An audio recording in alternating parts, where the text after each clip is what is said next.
नमस्कार, स्वागत है आपका और आप देख रहे हैं भारत एक्सप्रेस डिजिटल। और हम बात क्रिकेट की करने जा रहे हैं। क्रिकेट पर लगातार कल से ही बात हो रही है, जब भारतीय टीम न्यूजीलैंड को हराकर सेमीफाइनल में पहुंची और ऑस्ट्रेलिया के साथ मुकाबला तय हुआ। और आज से जब टॉस हुआ तो टॉस पर सबकी निगाहें टिकी थीं कि टॉस भारत के पक्ष में जाता है या नहीं, लेकिन भारत टॉस हारा और ऑस्ट्रेलिया ने पहले बल्लेबाजी का निर्णय लिया। और एक माना जा रहा था कि 250 के आसपास रन अगर होगा ऑस्ट्रेलिया का तो भारत उसको आसानी से उसका पीछा कर सकता है और भारत ऑस्ट्रेलिया को बाद में बैटिंग करके उसको हरा सकता है। लेकिन मैच बड़े ही रोमांचक दौर में है। 7 विकेट अब तक गिर चुके हैं और करीब करीब 250 के आसपास 240 के पार स्कोर पहुंच गया है। क्रिकेट एक्सपर्ट के तौर पर हमारे सहयोगी अजीत प्रताप सिंह इस वक्त हमारे साथ हैं और जरा उन्हीं से अभी तक के इस मैच को समझते हैं। अभी तक का जो मैच है, जो स्कोर है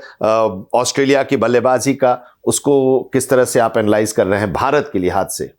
देखिए, अगर 250 के भीतर भारत की गेंदबाजी चलती और आउट कर लेती तो भारत के लिए बहुत आसान रहता। अभी ऐसा लग रहा है कि ऑस्ट्रेलिया चूंकि 3 ओवर बाकी है, 247 पे है इस समय 7 विकेट पे, तो हो सकता है कि 270 के आसपास पहुंचे। और 270 का टोटल इस मैदान पे अच्छा टोटल माना जाता है। लेकिन सबसे अहम बात कि ऑस्ट्रेलिया के जो गेंदबाज है, जो प्रमुख गेंदबाज, वो इस टूर्नामेंट में नहीं खेल रहे हैं। चाहे वो पैट कमिंग्स हो, चाहे वो जोस हेजलवुड हो, चाहे वो मिचेल स्टार्स हो।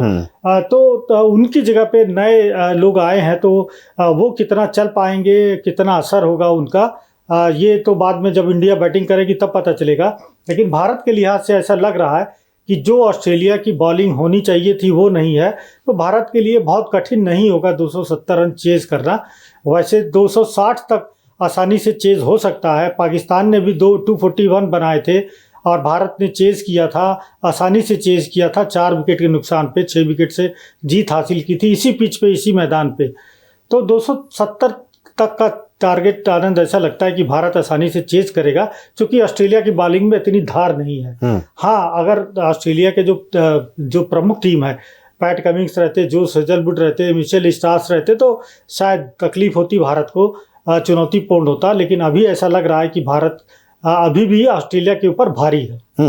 लेकिन एक चीज और है कि इस पिच पर भारत अब तक 3 मैच खेल चुका है और चौथा मैच खेल रहा है, तो उसके लिए ये इस पिच को समझने में ज्यादा मुश्किल नहीं आ रही होगी। इस पिच को लेकर एक ये भी बात हर मैच में होती है कि जैसे जैसे समय जाता है, तो जब सेकेंड इनिंग की बैटिंग करने का जब समय आता है तो बॉल धीरे आने लगता है। स्पिनर्स को इससे कुछ फायदा और बैट्समैन को थोड़ी दिक्कत महसूस होती है। देखिए, अभी जो सूचना आई है उसके मुताबिक 8वां विकेट गिर गया है। एंड्रू जो कैरू हैं वो आउट हो गए हैं, और जो बल्कि अर्धशतक भी बना चुके थे, और ऐसा लगता है कि वो 270 से पार ले जाने की कोशिश कर रहे थे, लेकिन आउट हो गए हैं। तो अब ऐसा लगता है कि भारत के लिए आसान है। जहां तक पिच का सवाल है कि अंडर लाइट्स भारतीय और भी अच्छा खेलते हैं, क्योंकि दुबई में तो हम बहुत पहले से खेलते आए, आईपीएल के मुकाबले भी खेले, वहाँ पे और भी मैचेस होते हैं। ये पूरी ट्रॉफी पाकिस्तान में हो रही, लेकिन इंडिया के मैचेस सब दुबई में हो रहे हैं। तो दुबई का ग्राउंड भारत के लिए जाना पहचाना है। और जिस तरह से ये विकेट शायद नहीं हुआ, चूंकि शायद रिव्यू में शायद ये विकेट नहीं दिया गया। 47 ओवर हो चुके हैं, 248 रन है। तो कुल मिलाकर अभी ऐसा लग नहीं रहा कि भारत के सामने कोई बहुत बड़ा ऐसा चुनौतीपूर्ण टारगेट है। ऐसा लग रहा है कि भारत आसानी से ये मैच चेज कर लेगा। और अभी चूंकि 3 ओवर बचे हुए हैं, अब देखिए कितना स्कोर जाता है। अब ये मान लीजिए कि 270 और 275 के बीच का मैक्सिमम हम लेकर चल रहे हैं, टारगेट भारत के सामने आएगा। तो भारत को क्या रणनीति, भारत के बल्लेबाजों को क्या रणनीति अपनानी हो? क्योंकि अभी तक ये भी देखा जाता है कि शुरू में एक विकेट जब गिर जाता है तो बाद के जो बैट्समैन आते हैं तो थोड़े मनोवैज्ञानिक दबाव में होते हैं। हालांकि भारत अभी अपने सारे मैच पूल के जीत के इस सेमीफाइनल में पहुंचा है। देखिए, फिर से खबर आ रही कि कैरू आउट हो चुके हैं और 249 पे 8वां विकेट गिरा है। ये हार्दिक पांड्या का ओवर था, शायद रन आउट हुए हैं। तो कैरू जो है ज़्यादा खतरनाक दिख रहे थे, और पिछले ओवर में भी वो आउट हुए, लेकिन डीआरएस में बच गए थे। लेकिन इस बार रन आउट हो गए हैं।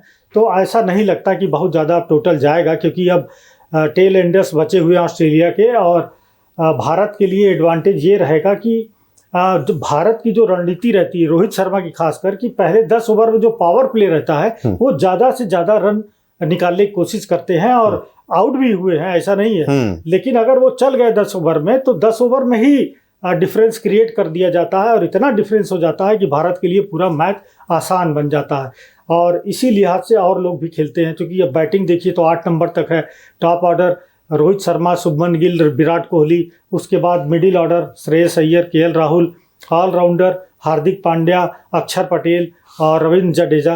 तो ये तो वर्ल्ड क्लास प्लेयर हैं। तो उनके लिए कोई भी ये जो टोटल होगा 270 के पहले, 260 के आसपास, 250 के ऊपर, ये बहुत मुश्किल नहीं होगा और भारत आसानी से मैच ये जीत सकता है। और आप लीग मैचेस में देखिए, पहली टीम रही इंडिया जिसने तीनों लीग मैच जीते, एक तरफा हराया। कहीं भी ऐसा नहीं लगा कि कोई टीम उसको चुनौती दे रही थी। और आज भी जिस तरह से है मैच, ऐसा लग रहा है कि बहुत ज़्यादा स्कोर ये अब जा नहीं पाएगा, और 260 के आसपास, 265 के आसपास ऑस्ट्रेलिया वहां पर रुक जाएगी और भारत आसानी से मैच ये जीत लेगा। यही है, देखिए अजीत जी 270 का टारगेट दे रहे थे, और अब जैसे विकेट गिरा उसके बाद फिर अब वो टारगेट कम हो गया, 260-65 तक आ रहे हैं। और 260-65 का भी अगर टारगेट है तो भारत के लिए कोई मुश्किल नहीं है। जो बल्लेबाजी का क्रम है, अजीत प्रताप जिसके बारे में बता रहे हैं, वो बल्लेबाजी का क्रम, चाहे वो रोहित शर्मा, शुभमन गिल और विराट कोहली हो, और उसके बाद जो ऑलराउंडर्स भी हैं, श्रेयस हैं,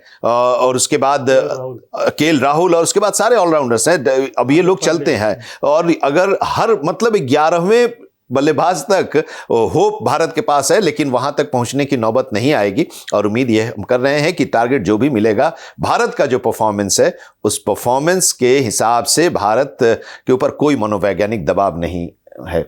अभी तक भारत जो है भारी पड़ रही है ऑस्ट्रेलिया से। अब चूंकि ऑस्ट्रेलिया के विकेट चले गए हैं, तो ऐसे में दबाव ऑस्ट्रेलिया के ऊपर है, क्योंकि जो टारगेट देना चाहिए था भारत के लिए, वो टारगेट भारत को नहीं मिल पाया है। क्योंकि भारत के बल्लेबाज, अब देखिए, शुरू में अगर आउट भी हो जाते हैं तो मिडिल ऑर्डर और ऑलराउंडर मिलके एक ऐसा टोटल या ऐसा चेज करते हैं कि मैच आसानी से अपने कब्जे में ले लेते हैं।